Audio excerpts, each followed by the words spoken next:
Ayan, papunta na naman kami dito sa flea market at kasama ko ngayon ang aking bunso, si Dwayne. At yun na nga, wala kasi ang aking bossing kaya nagpasama ako sa aking bunso. Tingnan natin kung ano yung makukuha natin ngayon. Mga New Era cups. Baka may vintage, pero alam nyo, di ako mahilig sa mga New Era.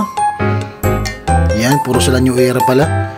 2 euro lang, baka gusto nyo balikan bukas, oh, yung mga mahilig sa New Era dyan. 2 euro lang po yan. Lipat po kami. At dito merong lapagan, 1 euro each. Levi's kagad, 501 ang nakuha ko dito mga kaibigan. Yan po, 1 euro lang po yung mga yan. Ang dami po namimili. Yan, double check out. Meron din po ako nakita Nike. Yan, 1 euro po.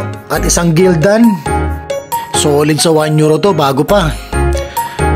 Dito may nakita akong Jordan 1 Chicago. Sa mga malalaking paa dyan, 11.5 po yan. For only 30 euro lang po. Yan, wow. Yan, pang PSG. At dito may nakita rin po ako dito na 1 euro. Ang tin niya po yung tatak Uniqlo X-Cos. Yan, 1 euro ko lang nakuha yan. Diba, ang ganda oh. Pinipilaan yan. 1 euro ko lang nakuha yan. Siyempre, shoot na yan. Ito, lipat na naman po kami sa kabila. At dito may nakita po akong Nike Air Force 1. Yan, pambata nga lang po, 1 euro lang. Balikan nyo na lang po, ganda po niyan. Sayang, malaki na ang paa ni Dwayne.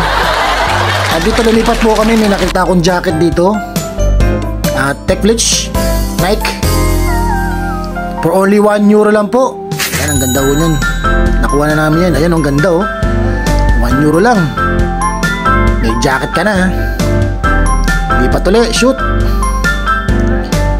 At dito may nakuha po akong Boston Celtics na Nike. Bago pa po siya. Hindi po na video ng aking anak. Hindi pala nakaplay. For only secret. Hindi ko po sasabihin siyempre. Shoot na yan. Lipat kami sa kabila. At dito may nakita ko kami lapagan na naman po. Ang dami lapagan ngayon no? Nike oh. 1 euro lang po yung Nike na yan. Siyempre shoot na yan. Kalkal pa ako dito ng mga konti. At may nakita ko tinod jacket naman at tiyempuan ko. Kunwari di ko to alam. Armani po yan. Armani ha. For only 1 euro. Dito may inabot pa si Dwayne sa akin na t-shirt. Ano? Vintage po yan. Kinuha ko na rin po. For only 1 euro din. At Lacoste. Nakachempo ng Lacoste. 1 euro din po yung Lacoste na yan. Ayan. Nakachempo na naman ako dito ng isang RL. Nako, sariwang sariwa to. RL for only 1 euro. Tsempo-tsempuhan lang. Ang gaganda ng mga nakalapag ngayon. Siyempre, shoot na yan. Yan, lipat na naman po kami. Hindi totoo yan. At dito may nakuha akong pantalon for only 1 euro din. Pang araw-araw.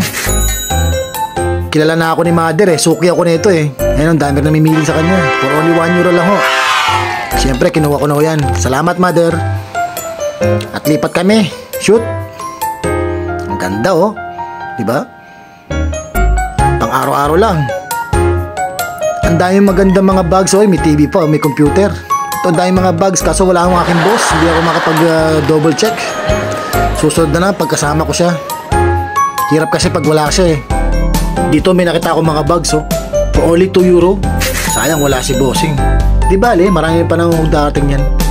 Everyday po, paiba-iba po mga nagtitinda dito sa flea market. Dito may nakita akong bulls. Kaso pang baby. Ako, naka-jackpot na ako. Hindi pala. Dito may nakita po akong Fred Perry. For only 1 euro. Siyempre, ganda-ganda po niyan. Bago pa. Ayun, may hashtag pa. Legit naman po. For only 1 euro. Fred Perry ho yan. Oh. Naka-tiyempo na naman tayo. 1 euro lang. At saka nakakuha ko ng Zara dito. T-shirt. Siyempre, shoot na yung mga yan. Ayan, binayaran ko na. Yun, shoot. Lipat sa kabila. Ayos. Ayos yung mga nakuha namin yun. Puro mga sariwa. Yan. Lipat ulit sa kabila. At dito may nakita po kaming RP pen. Yan. Kaso 5Y. Hindi na naman kasya ni Dwayne. For only 2 euro lang po. Balikan niyo po bukas to. Yung mga small sizes dyan. 2 euro lang po yan. RP pen po yan. At yun, konting recap lang sa mga nakuha namin. Yan. Mga double check lang sa mga baka may nakalimutan kami. At kung nakaabot kayo sa dulo ng aking video, ako po yung nagpapasalamat sa inyo. Medyo puro t-shirt kami ngayon, walang bags. Wala kasi aking bossing. Di ba nila? Pero nakaka-tsempo naman po kami ng mga solid. At saka sulit po yung mga nakuha namin ngayon. Halos 1 euro lang. Maraming salamat po. Yan, ang ganda ng cup oh. Di ba? Paki-like and share na lang po at abangan na po ako sa susunod na aking video. Maraming salamat. Bye-bye!